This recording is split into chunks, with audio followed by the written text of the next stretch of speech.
So the larger collection I'm working on is, I've been working on this since 1976. It's called Ananda Air, and then the subtitle is Late Capitalist Weather on the Pacific Rim.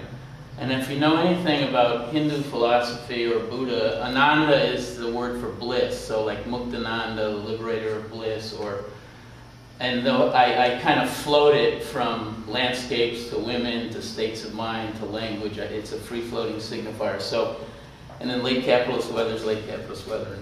So, and then I kind of got a journey from Connecticut to sites in Hawaii and the Pacific and Korea and all that.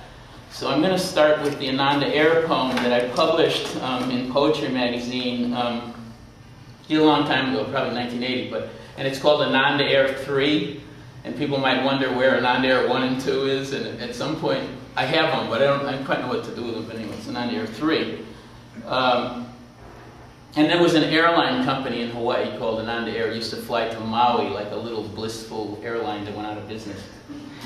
And then when I found the pilot of it was named Stephen Wilson, and that was my brother who passed away in a car accident, so that was even more spooky or weird. But anyway, Ananda Air 3. 3 uncommonly handsome travelers are flying in a balloon over Ames, Iowa, a woman and 2 men.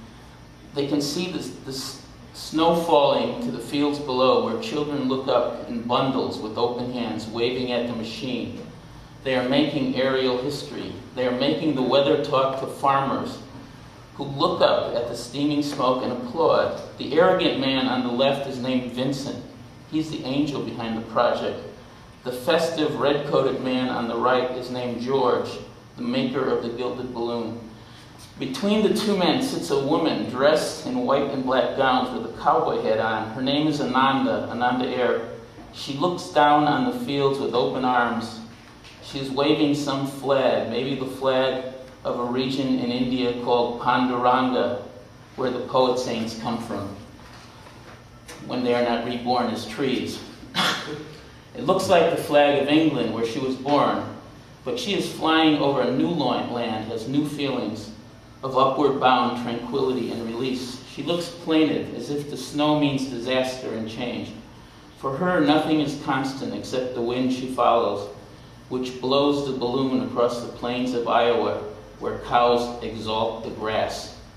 Some rumors call the lady voluptuous, some sagacious, but she goes on flying above the storm of need.